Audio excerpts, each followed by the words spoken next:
Bonjour à toutes et à tous, bienvenue sur ma chaîne, sur notre chaîne Mara Strawberry.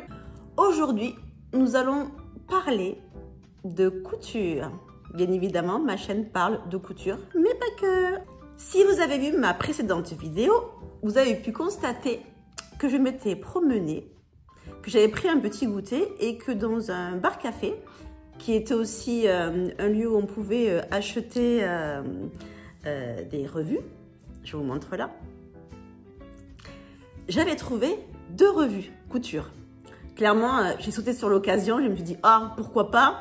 J'ai vraiment jamais osé tester acheter des revues puisque ma plus grande peur était la fameuse partie centrale où l'on trouve bien évidemment les patrons. J'appelle ça, moi, les stations de métro. Je me suis dit, pourquoi pas essayer. Donc du coup, je me suis procuré 2 revues. Nous allons à peu près les consulter ensemble. Et je vous montrerai si j'ai, à la fin de la vidéo, si j'ai craqué sur des modèles ou pas. Allez, c'est parti! Voici les 2 revues en question. Celle-ci. Nous avons Couture Diana et Couture Actuelle. Qu'est-ce que j'ai aimé? Clairement, ce sont déjà les couleurs. La couverture est plutôt colorée, gaie. Et pour le printemps, je trouve ça quand même assez sympa. Sachant qu'il y en a déjà une qui est écrite « Ce sera mon printemps ». Oui, ce sera le mien, ce sera le nôtre, clairement, dans cette chaîne. Et l'autre, c'est « L'éveil du printemps avec chic et charme ». Pourquoi pas? On y va en feuillette? Avant de feuilleter, je vais quand même vous donner quelques indications sur ces 2 revues. La première, elles sont à 7,99 €. C'est plutôt pas mal, sachant que nous avons là, par exemple, 40 modèles. Qu'est-ce écrit? Modèle tendance à coudre. Bon, on verra bien. Et sur celui-ci, sur ce petit livret, on a 7,99 € pour 120 coupes. Ben, moi, je suis partante. En grandeur originale, c'est plutôt chouette. Quoi dire de plus? Quand on feuillette à l'intérieur, et vous allez voir après, vous allez voir que les patrons sont écrits en espagnol. À la fin du livre, nous avons toutes les explications, les repères, les remarques qui sont écrits en espagnol et traduits en anglais. Ce qui est plutôt pratique quand on ne sait pas parler espagnol. Bon, c'est pas trop un gros souci pour moi. Mais bon, ça peut aider. Donc là, c'est quand même assez pratique que ce soit mis à la fin. Je pense que j'ai fait le tour. Vous pouvez trouver du coup en librairie, ce qui était mon cas. C'était plutôt un café, mais qui faisait aussi librairie. Donc voilà. Donc ce sont mes 2 premiers. J'ai osé, j'ai testé. Et je vous dis ce que j'en pense en fin de vidéo. Allez, cette fois-ci, on les feuillette. Alors, commençons par la couture actuelle. Ils nous disent que ce sera mon printemps, notre printemps et les must-avoir en tissu en lin. Ok, pourquoi pas. Tournons. Là, vous avez du coup la table des matières avec de magnifiques mannequins qui en fait portent tout simplement les tenues que nous verrons par la suite. Là déjà, on a à peu près un panel de ce qu'ils proposent. Là, ils nous parlent du coup là pour ce magazine. Ah oui, je ne vous ai pas dit. Ce magazine est numéro 39. Voilà. Et donc là, magnifique tailleur rose. Bon, pourquoi pas? Je ne suis pas très fan pour moi, mais ça peut être sympa. La couleur est jolie et la coupe est vraiment magnifique. Là où nous avons un chemisier et une jupe à volant.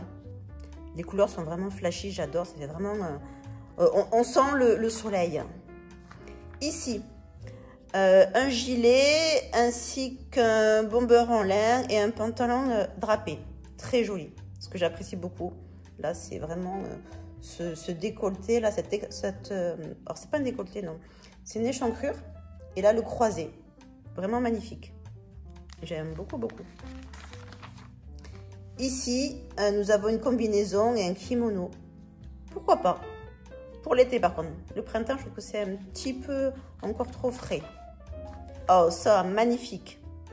Une saharienne. Et le Bermuda taille haute. J'aime beaucoup. Vous en pensez quoi? Nous continuons avec du coup un jean. Mais là, on parle plus de trench, classique, court et de jupes plissées. J'ai pas encore osé coudre encore des jupes. J'ai hâte, mais plutôt courte. Là, une combinaison drapée. Assez estivale, j'aime beaucoup. Oh, ça, comment vous dire que j'adore le pantalon à pince avec le gilet court, pépite. J'adore. Et l'autre, c'est un chemisier qui est assez simple, je pense, à coudre. Et la jupe aussi. La majorité des tailles vont du 34 au 46. Donc, on a le 34, le 38, le 42, le 46. Il faut savoir souvent que dans le patron central, quand on commence à décalquer les pièces, nous avons souvent des tailles intermédiaires. Donc, il faut quand même bien calculer à peu près, déjà calculer nos mensurations. Alors là, je suis extrêmement fan de ce chemisier. Non mais, regardez, magnifique. C'est une chemise à manches ballon. Juste splendide. J'adore. Le pantalon aussi, bien évidemment. J'adore les pantalons amples. Bon, vous connaissez un peu mes péripéties de la fabrication, de la confection de pantalons. Je fais en sorte de m'améliorer parce que mon but ultime est d'avoir mon pantalon référence. Donc, et on est là pour apprendre. On fait des erreurs, on le sait, mais on continue. On ne lâche rien. Regardez comme c'est magnifique. Là, c'est un chemisier à volant. Bon, peut-être un peu trop volant pour moi, mais sublime. Allez, on continue. Du rouge. Tout en rouge, disent-ils. Magnifique. Que dire? Robe de soirée pour les beaux jours, clairement. Moi, je vois ça plutôt plus pour l'été que pour le printemps. Très, très beau. Très, très belle composition. Allez, on continue encore avec du rouge. Je me verrais peut-être bien porter celle-ci. D'ailleurs, ça me fait penser que j'avais fait une robe rouge pour la Saint-Valentin. Vous avez dû peut-être la voir. Comme dans tous les magazines, nous retrouvons bien évidemment les patrons au milieu du magazine. Nous avons la carte que tout le monde aime. La fameuse carte, pour moi, du métro. Voilà, donc tout le monde connaît bien les multiples tailles et patrons dans une seule feuille. Après, il est vrai que c'est quand même relativement simple de s'y retrouver, véritablement. Je pensais avoir des difficultés, mais pas du tout. Si ça vous intéresse de vous expliquer comment moi je procède, dites-le moi en commentaire. Ah, la partie que j'affectionne peut-être le plus. Les vêtements pour enfants. Oui, parce que si vous vous en souvenez, j'ai commencé, ou j'ai repris la couture, on va dire plus ça, pour ma petite fille. Et là, vraiment, regardez, je la vois bien dedans. Est-ce que je vais craquer? Est-ce que je vais le décalquer pour lui offrir? Je ne sais pas, je verrai. Voilà, il y a quand même des petits modèles assez sympas pour l'été. Mi-saison, j'ai un peu de mal, mais pour l'été, véritablement, c'est canon. Et là, nous avons du coup les guides des modèles. Donc là, tous les modèles dessinés sont tous représentés. Comme ils disent, tous les modèles de ce modèle en un coup d'œil. Effectivement, on les a vraiment tous et c'est plutôt pratique. D'ailleurs, à chaque fois, est annoté un petit carré couture facile pour les débutants. Et effectivement, je pense que ça fait partie de réalisation assez simple. Continuons. Ici, instruction, explication pour l'utilisation des patrons.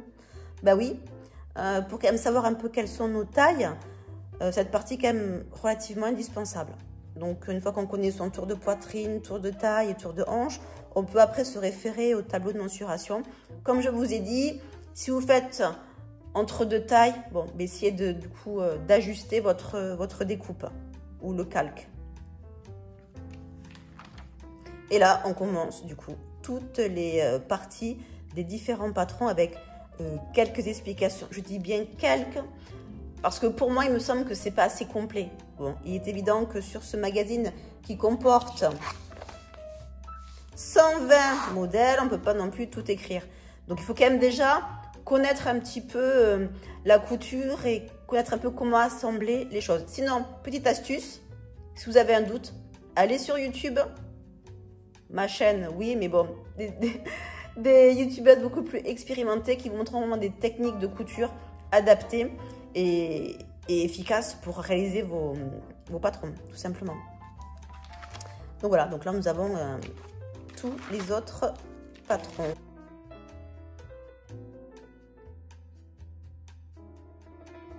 Et là nous arrivons à quasiment la dernière page du magazine. Oula, oui, il y en a encore d'autres, hein. Elena, bon, je pense que c'est à peu près de la même édition. Et là, du coup, le tableau de toutes les informations que vous pouvez retrouver sur les patrons, les annotations écrites en espagnol et traduites en français. Voilà, nous avons fait le tour du magazine Couture Actuelle. Bon, clairement, l'autre magazine, attendez, je vais le chercher, sensiblement la même chose, donc pareil, hein, le mannequin, le dessin technique, le descriptif du modèle. Et voilà, donc c'est exactement pareil. Donc là, tout simplement, hein, ça je trouve ça quand même magnifique, ce pantalon, j'adore les pantalons, je me répète, mais c'est une réalité. Donc il y a plutôt de bons choix, de bons modèles. Donc si vous avez l'occasion, pourquoi pas. Celui-ci, c'est le magazine Diana Couture numéro 126. Ça y est, j'ai fait le tour de mes 2 premières revues couture. En gros, bon, clairement, je vous ai un petit peu survolé les revues. Certains d'entre vous connaissent déjà les plus connus comme le Burda que j'ai jamais eu et est-ce que j'aurais envie, pourquoi pas. Après, ça dépend des modèles qu'ils proposent. Donc voilà, c'est vraiment par curiosité, je les ai pris, je les ai vus. J'ai dit, oh, allez, on va tester. Et est-ce que j'ai vraiment testé? Dans chacune des revues, j'ai choisi un modèle. Donc, dans Couture Actuelle, j'ai choisi celui-ci. Le chemisier, pépite. Et ensuite, pour Diana Couture, j'ai choisi celui-ci, le pantalon. Alors, je vais vous les montrer portés. Certains ont quelques modifications, mais dans l'ensemble, je suis quand même plutôt satisfaite. Donc, en gros, déjà, pour vous dire, j'ai trouvé ça quand même relativement facile en termes d'explication. Je me suis fait quand même aider pour le col du chemisier sur une vidéo YouTube. Et je suis vraiment très satisfaite. Et voilà, du coup, c'est possible.